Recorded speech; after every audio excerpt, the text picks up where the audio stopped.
अस्सलाम वालेकुम व्यूवर्स। आज के वीडियो लेक्चर के अंदर हम बात करेंगे इनको टर्म्स के ऊपर। एक बहुत बेसिक सा ओवरव्यू देंगे इनको टर्म्स 2020 का। इनको टर्म्स है क्या? इंपोर्ट एक्सपोर्ट जब हम करते हैं, इंटरनेशनल ट्रेड के अंदर हम जाते हैं, तो इनको टर्म्स का वर्ड या इनको डॉक्स का टर्म जो है वो हमें बहुत सुनने को मिलता है। तो आज हम बात करेंगे इनको टर्म्स की। इंटरनेशनल कमर्शियल टर्म्स आईसीसी यानी कि इंटरनेशनल चैम्बर ऑफ कॉमर्स ने 1919 में सबसे पहले मुतारफ़ करवाई, क्योंकि जब इंटरनेशनल ट्रेड आया तो तमाम मुख्तलिफ ममालिक के अंदर मुख्तलिफ मामलात थे और उनके अपने अपने कवानीन थे। तो एक ऐसे यूनानिमस या एक ऐसे सिंगल कानून और मामले की ज़रूरत थी कि जिस पे सभी मुत्तफिक हो सकें, जिसमें बहुत अहम चीज़ें जिनको जिक्र किया जाता है उसमें बायर और सेलर के दरमियान में कॉस्ट, रिस्क और रिस्पॉन्सिबिलिटी किसकी होगी, इसका तयन किया जाता है। अब कॉस्ट, रिस्क और रिस्पॉन्सिबिलिटी की बहुत सारी किस्में हो सकती हैं। तो इनको टर्म्स ने इस तरह से किया है कि कुछ जनरली एक्सेप्टेबल पूरी दुनिया के अंदर प्रैक्टिस की जाने वाली इंटरनेशनल कमर्शियल टर्म्स को सादा अल्फाज के अंदर, टर्मिनोलॉजी के अंदर जम कर दिया है, जो कि पूरी दुनिया के अंदर वाइडली एक्सेप्ट की जाती हैं और यूज़ की जाती हैं और जिसमें किसी किस्म की कोई एम्बिगुइटी मौजूद नहीं है। इनको टर्म 2020 जो है वो ताज़ा तरीन वर्जन है इनको टर्म्स का। इससे पहले इनको टर्म 2010 इंट्रोड्यूस हुई थी। तो आइए हम देखते हैं कि कौन सी ऐसी इनको टर्म्स हैं जो कि वाइडली यूज़ होती हैं और वो इनको टर्म्स हैं क्या, उनका मानी मतलब और इस्तेमाल क्या है इंटरनेशनल ट्रेड के अंदर।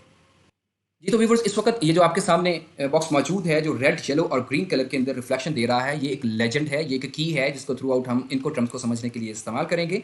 Transport, obligations, cost and risk, यानी कि तीन चीज़ें इसके अंदर, इनको टर्म्स के अंदर वो कंपाइल की जाती हैं और तीन चीज़ें क्लियर की जाती हैं। ऑब्लिगेशंस यानी कि जिम्मेदारी किसकी होगी, कॉस्ट लागत किसकी लगेगी, रिस्क और पूरे उस ट्रांसपोर्ट के अंदर रिस्क किसका कितना होगा। तो रेड इंडिकेट करता है कि ये सेलर का रिस्क है और ये सेलर है। रेड इंडिकेट्स सेलर, उसकी ऑब्लिगेशन, उसकी कॉस्ट और उसका रिस्क। येलो रिफ्लेक्ट करता है बायर की कॉस्ट, बायर की ऑब्लिगेशन और बायर के रिस्क को। फिर ग्रीन इंडिकेट करता है मिक्स और शेयर्ड को, यानी कि कुछ ऐसे मामला होंगे जहां पे ऑब्लिगेशन दोनों खरीदार और बायर की होगी, उसकी जो भी रेशो हो 50-50 या व्हाट्स एवर जो वो आपस में प्री डिसाइड कर लें। तो यहाँ पे देखें, हमने कुछ इस तरह से इन चीज़ों को ऑब्जर्व करना है कि सबसे पहले आपने ये देखना है कि जब भी हम इंटरनेशनल ट्रेड के अंदर जाते हैं तो दो बड़ी चीज़ें, कॉस्ट और रिस्क रिलेटेड टू ट्रांसपोर्टेशन। तो ये यहाँ पे rules for any mode of transportation और मोड्स ऑफ ट्रांसपोर्टेशन। अब यहाँ पे ये चीज़ काबिल वजाहत है। ये जो सिंबल है ये लोकोमोटिव या रेलवेज को रिफ्लेक्ट करता है। ये जो सिंबल है ये ट्रकिंग को या रोडवेज के ज़रिए से मोड ऑफ ट्रांसपोर्ट को रिफ्लेक्ट करता है। ये सिंबल बहरी बेड़ों, वेसल्स को या शिप बाय सी को रिफ्लेक्ट करता है और ये एरोप्लेन, एविएशन के ज़रिए से, हवाई मोड ऑफ ट्रांसपोर्ट के ज़रिए से तजारती सामान को लेके जाने को रिफ्लेक्ट करता है। और इसके अंदर ये जो ब्लैक बॉक्स है ये हमारा तजारती सामान है। अब यहाँ पे एक चीज़ ध्यान में रखें कि रेड के साथ, रेड इंक के साथ यहाँ पे रिफ्लेक्ट किया गया है सेलर और सेलर की रिस्पॉन्सिबिलिटी, जबकि येलो इंक के साथ यहाँ पे बायर और बायर की रिस्पॉन्सिबिलिटी को रिफ्लेक्ट किया गया है। अब यहाँ पे एक चीज़ को मद्देनज़र रखें, ये लेजेंड आपके सामने है, ये रेलवेज, ये बाय रोड, बाय सी और बाय एयर के सिंबल्स हैं। फिर ये रेड रिफ्लेक्शन सेलर की है, येलो रिफ्लेक्शन बायर की है और कॉस्ट और रिस्क, ये जो एरोज हैं ये जितना ज़्यादा एक्सटेंड करेंगे रेड की तरफ से तो ये सेलर की रिस्पॉन्सिबिलिटी है, जितना ज़्यादा एक्सटेंड करेंगे बायर की तरफ से तो ये बायर की रिस्पॉन्सिबिलिटी है। ट्रांसपोर्ट क्या हो सकते हैं?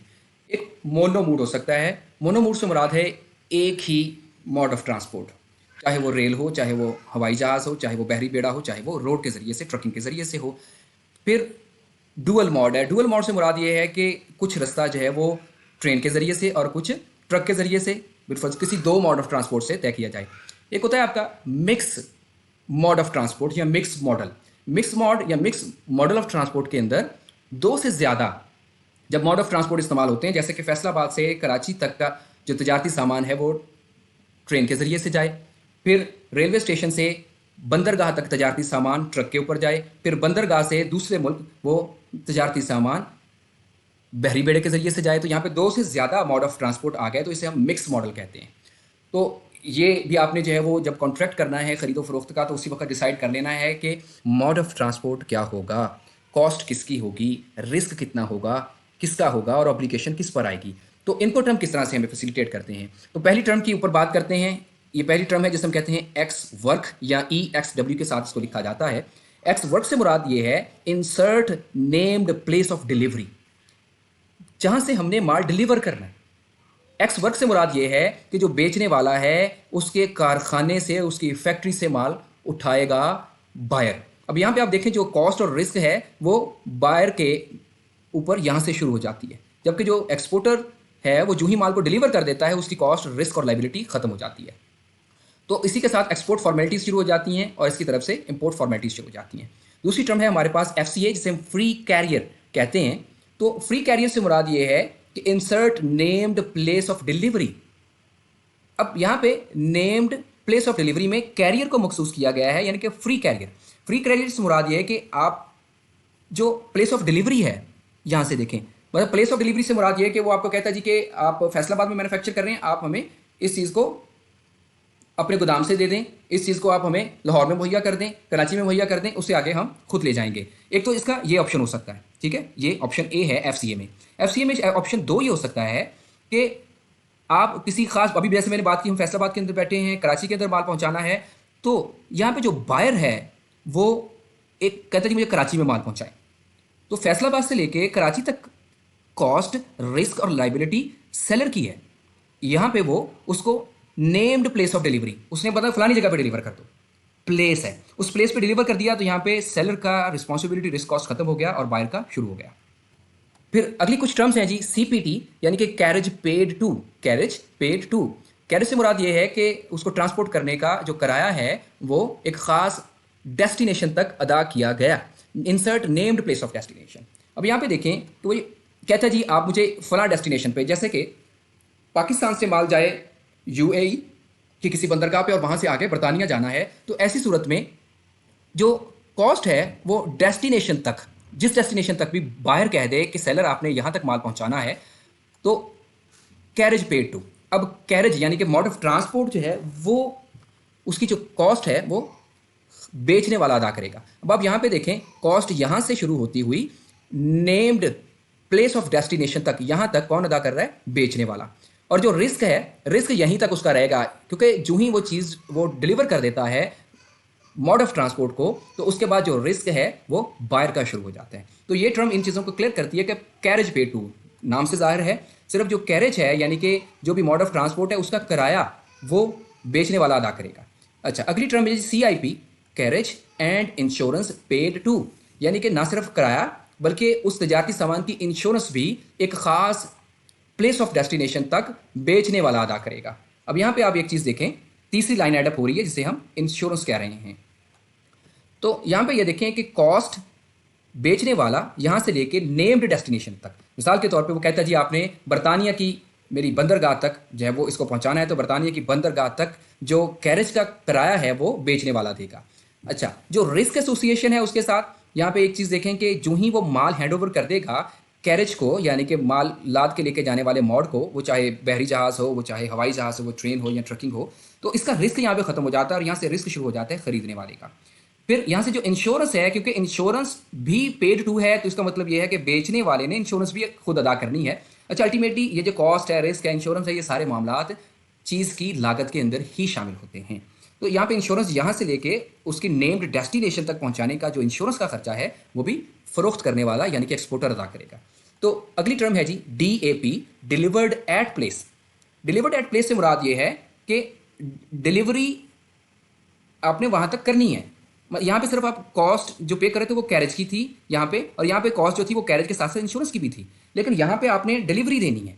डिलीवरी जिसे हम जो है वो अपनी उर्दू के अंदर पहुँच कहते हैं। आपने तजारती सामान की जो जिम्मेदारी है प्लेस ऑफ डेस्टिनेशन, डेस्टिनेशन मंजिल को कहते हैं, तो यहाँ पे फ़रोख्त कुनिंदा कॉस्ट, रिस्क उसके ज़िम्मे है। उसने कहा कि मेरी मुल्क के अंदर जो मेरी फ़लाँ बंदरगाह है आपने इसे वहाँ तक पहुँचाना है, तो वहाँ तक की जो आपकी कॉस्ट और रिस्क है वो बेचने वाला अदा करेगा। इसको DAP के नाम से जाना जाता है। उससे ऑनवर्ड रिस्क और कॉस्ट वो ख़रीदने वाले की है। तो इस सब के साथ साथ एक्सपोर्ट और इंपोर्ट की फॉर्मेलिटीज़ और डॉक्यूमेंट्स चलते रहते हैं। फिर उसके बाद अगली टर्म्स है जी DPU, delivered at place unloaded. अब यहाँ पे ये अनलोडेड या अनलेडेड इसे कहा जाता है। डिलीवर्ड एट प्लेस, आपने खरीदार की कही हुई जगह तक माल पहुंचाना भी है और अनलोड भी करवाना है। ठीक है, मतलब वो शिपमेंट तक नहीं, शिप आपकी जो भी मोड ऑफ ट्रांसपोर्ट है वो वहां तक जाए और तजारती माल को वहां पे उतारना भी आप ही की जिम्मेदारी है। ये देखिए तजारती सामान ये ब्लैक बॉक्स की सूरत में यहाँ जमीन पर उतरा हुआ नजर आ रहा है। कैसी सूरत में कॉस्ट और रिस्क बेचने वाले का होता है और खरीदार का जो कॉस्ट और रिस्क है, जो जब सामान हम उसके प्लेस ऑफ डेस्टिनेशन तक लोड कर दे अनलोड कर देते हैं तो फिर उसकी जिम्मेदारी शुरू हो जाती है। अगली टर्म है जी DPDDP, डिलीवर्ड ड्यूटी पेड। अब यहाँ पे ये देखें हर अगली टर्म के अंदर पिछली टर्म प्लस एक इजाफी पॉइंट आ रहा है। अब डिलीवर्ड से मुराद ये, एक तो आपने डिलीवर करना है, डिलीवर करने में कॉस्ट रिस्क इंश्योरेंस ट्रांसपोर्टेशन का जो भी खर्चा है वो एक जो बेचने वाला है उसने देना है। फिर उसके नंबर के ऊपर उसने ड्यूटी पे करनी है। ड्यूटी पेड से मुराद ये है कि अपने मुल्क से भी जो उसकी कस्टम ड्यूटीज होंगी, एक्सपोर्ट ड्यूटीज होंगी, उनको वो पे करेगा। दूसरे मुल्क के अंदर भी जहां वो सामान डिलीवर कर देगा वहां तक की तमाम तर जो उसके ऊपर ड्यूटीज होंगी गवर्नमेंट की अपने मुल्क में, उसके मुल्क के अंदर वो भी वही अदा करेगा। तो यहाँ पे insert named place of destination, delivered duty paid, deliver भी करना है ड्यूटी भी पे करनी है। तो ये आपके सामने इसका कॉस्ट और रिस्क और इसका कॉस्ट और रिस्क नजर आ रहा है। तो अब हम देखते हैं जी rules for sea and inland waterway transport. अब यहाँ पे जो सी है वो समंदर, तो समंदर के अंदर इनलैंड वाटरवेज ट्रांसपोर्ट। अब यहाँ पे ये देखें कि समंदर फिर इनलैंड वाटरवेज, जैसे इटली है, फ्रांस है, रोम है, यहाँ पे इनलैंड वाटरवेज हैं, उनकी जो गलियाँ या सड़कें हैं वो पानी पर ही मुश्तमिल हैं। तो ऐसी सूरत में वहाँ पे और क्या टर्म्स होंगी। अब यहाँ पे आप एक चीज़ देखें कि थ्रू आउट यहाँ पे शिप है, इसका मतलब ये है कि सारे का सारा मामला वाटरवेज पे यानी कि पानी पे चल रहा है। तो इसकी पहली टर्म जो है वो FAS है, यानी कि फ्री अलोंग साइड शिप। अब जो बेचने वाला है उसने तजारती सामान को अपनी जो पोर्ट है शिप के पास तक पहुंचा देना है। ये देखें तजारती सामान ब्लैक बॉक्स में पड़ा है।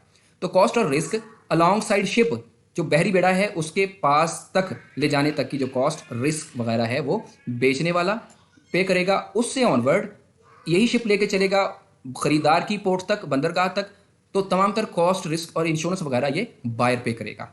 फिर FOB जिसे हम फ्री ऑन बोर्ड कहते हैं, फ्री ऑन बोर्ड से मुराद है insert name port of shipment पे। फ्री ऑन बोर्ड से मुराद ये है कि किस पोर्ट तक माल को पहुंचाना है। अब पाकिस्तान ही को ले लें, पाकिस्तान के अंदर मोहम्मद बिन कासिम पोर्ट, कराची पोर्ट और गवादर पोर्ट है। तो free on board name port of shipment, shipment की किस पोर्ट के ऊपर इसको पहुंचाना है। अब यहाँ पे पोर्ट का जिक्र हो रहा है तो पोर्ट में ये चीज़ें में रखें कि ड्राई पोर्ट्स होते हैं जो कि इनलैंड में इस्तेमाल होते हैं यानी कि ज़मीनी ट्रांसपोर्टेशन के लिए, और बहरी यानी कि समुद्री रस्तों से या वाटरवेज में जो होती है इसे हम शिप पोर्ट कहते हैं। तो FOB से मुराद ये है कि वो कहता है जी आपने गवादर पोर्ट तक माल पहुंचाना, तो हमें गवादर पोर्ट तक माल पहुंचाना, किसने, बेचने वाले ने। खरीदने वाला जो ही माल जो है वो शिप के ऊपर लद जाएगा उससे ऑनवर्ड जिम्मेदार है, बेचने वाला शिप तक माल पहुंचाने का जिम्मेदार है। फिर अगली टर्म देखें जी CFR, कॉस्ट एंड फ्रेट, यानी कि लागत और किराया।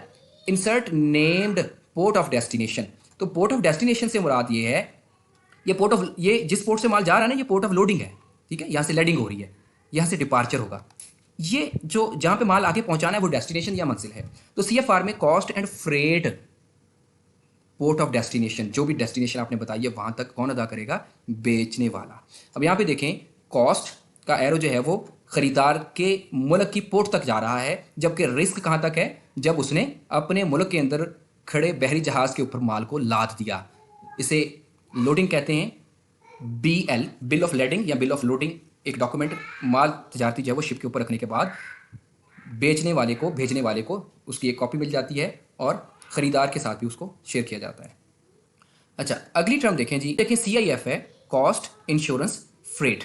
तो इसका मतलब ये है कि कॉस्ट यानी कि लागत, इंश्योरेंस यानी कि उस तजारती सामान की इंश्योरेंस, तहफ़्फ़ुज़ के लिए जो आपने पेमेंट की अदायगी करनी है, और फिर उसका फ्रेट यानी कि किराया। ये क्या है जी, पोर्ट ऑफ डेस्टिनेशन, किसी नेम्ड पोर्ट ऑफ डेस्टिनेशन तक उसका आपने आपस में तय किया। अब यहाँ पे एक चीज़ जहन में रखें कि ये बेचने वाले की पोर्ट पे कॉस्ट, रिस्क और इंश्योरेंस को अगर आप देखते हैं तो कॉस्ट यहाँ से लेके नेम्ड पोर्ट ऑफ डेस्टिनेशन मंजिल तक की जो कॉस्ट है वो बेचने वाला अदा करेगा। उसका जो रिस्क है, जब तक वो बेचने वाला अपने मुल्की हदूद की जो शिपिंग पोर्ट है माल वहाँ तक नहीं ला देता वहाँ तक की कॉस्ट उसकी है। और जो इंश्योरेंस है ये शिप डिपार्चर से लेके, इस पॉइंट से पोर्ट ऑफ शिपमेंट से लेके पोर्ट ऑफ डेस्टिनेशन तक की जो इंश्योरेंस है ये भी बेचने वाला अदा करेगा। और इससे ऑनवर्ड कॉस्ट यानी कि जब जो आपकी पोर्ट ऑफ डेस्टिनेशन है यहाँ से जो कॉस्ट है ऑनवर्ड आने वाली वो ख़रीदार अदा करेगा। रिस्क जो ही तजारती माल ला दिया जाएगा बहरी पेड़े पे, इससे ऑनवर्ड का जो रिस्क है वो खरीदार का शुरू हो जाएगा, जबकि थ्रू आउट जो इंश्योरेंस है ये इंश्योरेंस बेचने वाला अदा करेगा। तो ये कुछ इनको टर्म्स हैं, बजाय लंबी चौड़ी तफसीलात कॉन्ट्रैक्ट के ऊपर लिखने के ये 3 अल्फाज पर 3 अल्फ़ाबेट पर मबनी इनको टर्म्स मेंशन कर दी जाती हैं। थैंक यू वेरी मच इनको टर्म्स के इस डिटेल्ड रिव्यू को देखने के लिए। किसी जगह पे आप कोई कमेंट करना चाहें, कोई क्वेश्चन, कोई क्वेरी करना चाहें, क्रिटिसाइज़ करना चाहें, कमेंट बॉक्स हाजिर है। Thank you very much for watching. Allah हाफिज़।